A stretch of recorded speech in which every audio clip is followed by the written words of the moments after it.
Hello guys, in this video I want to discuss a phenomenon that's very prevalent in the modern landscape of gaming. It has been relevant for a while as something that happens very often. The fact that people move on really fast, or just in general, the industry, the market, the audience moves on really fast from pretty much any new release. The modern release cycle works this way. Game gets announced, they try to hype it up with the trailers, news, whatever, then and also to try and make you pre-order the fucking game. Then the game releases, people talk about it for 2-3 weeks at most, and then completely forgotten. Like people move on to the next thing very quickly.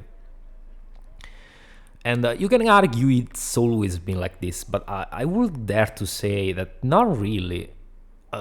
Because I mean, maybe people was not people were not paying attention. People maybe weren't born 20 years ago. I don't know, but I saw the rise of the internet, even when it comes to like the gaming discussion, you can say. And games back then still had a lot of staying power. Like you had games being discussed for almost a whole generation, you can say. Active discussions. So it's only gotten worse with the advent of social media, in my opinion. So I would dare to say, I personally think there are a few reasons. Like one, of course, there are more things competing for your time today compared to 20 years ago. It's not even a contest. Like the internet alone is a competition. Is in competition with the games for your time. Social media, internet, then the various tablets, cell phones, mobile gaming in general. I would say, yeah, these are the most extreme forms of competition, like the most fierce forms of competition that console or PC gaming has to face nowadays. And that's one big reason. The second big reason, I would say, as I already have anticipated, is that there are not many quality games anymore to discuss. It's half and half, let's say. There are not many quality games that come out anymore. Like, you're lucky if you get 3-4 games in a whole generation that are considered very good. And that's one part. The second part is also that most of the games have been standardized now. Most games play very similarly between each other, so it's very hard to surprise people when a game comes out, unless it's a special case, like for example Expedition 33, like that caught most people by surprise, for example. But in most cases, everything feels already like it's something you already played. So I think that also contributes to not wanting people, or maybe not making your game interesting enough so that people keep talking about it or playing it. Even if it's a competitive game, there's the push always to make you drop the game for the next iteration. So, and yeah, this is a big second one. So yeah, I think it's mostly these 2-3 reasons. Like I said, the competition for your time, the fact that there are not as many good games as there used to be, and also that there's no incentive for companies to let people stay too much on a game, playing a game.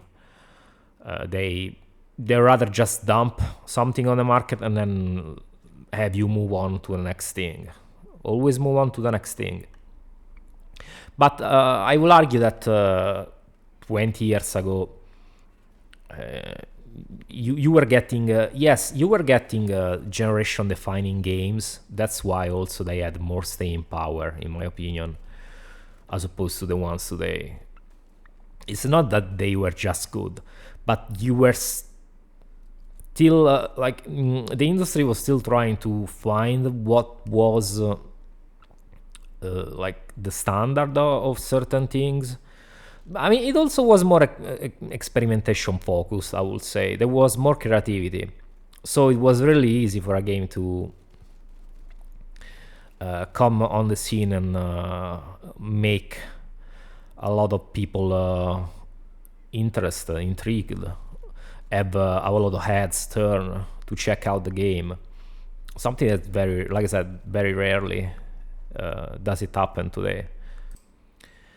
And yeah, that's pretty much the modern news cycle. If you remember the ending of Dead Rising 1, it says that people forgot the Willamette incident very quickly, or at least moved on from it, due to the nature of the modern news cycle that constantly bombards you with stimuli. Every week there's a new story, so it's very easy for people to move on to the next thing, because there's always something new to talk about, and the stuff that's old stops being talked about very quickly. It happens in real life too, like in news stories, not just about video games. Every news story, it has a shelf life. After a while, people just stop, even the news themselves stop talking about it, usually. So, and this whole thing makes the whole hobby, the whole video game landscape feel very shallow, because it feels like everything is not that deep. It's as shallow as a puddle of water. It doesn't feel like games are really hard. It seems that to me that most people, even though maybe they may claim that they think games are art, but when something is treated this way, as disposable as games they are treated today, it's not really art. Also, I don't think, honestly, most games are not art. They are commercial products. So, but if you ask around, I'm pretty sure, at least online, I'm pretty sure a lot of people will tell you that games are, yes, they are art. Only a few games are art. Most of the games are just commercial products. So you can say, yeah, it's normal, they have a limited shelf life. But I still think it's very sad, because, like I said, 20 years ago it was not like this. You had people still talking about the first... you still have people talking about games from 20 years ago now. Like, it's still... There's a lot of discussion about Resident Evil 4, Resident Evil 5, Resident Evil 3. Even relatively niche games like that have a cult following, like Condiment, there's still people talking about it, that kind of game. How many people do you see talking about, still talking about, I don't know, what's a famous game that came out this generation? For example, even the Dead Space remake. People already stopped talking about the Dead Space remake, just to give an example. The only time a game gets talked about for long is when there's a really big controversy or a really big fuck up. Like, for example, Cyberpunk. Yeah, it was a really big fuck up. There's also been making constant updates, so that's why, even though it's a single player game, it has stayed sort of relevant during the years. But it's a very like special exception, I would say. It doesn't happen that often at all in today's market. So it's like I said, it contributes to making the whole landscape feel very superficial and not worth your time in the long run. This is the impression it gives me, but I don't know.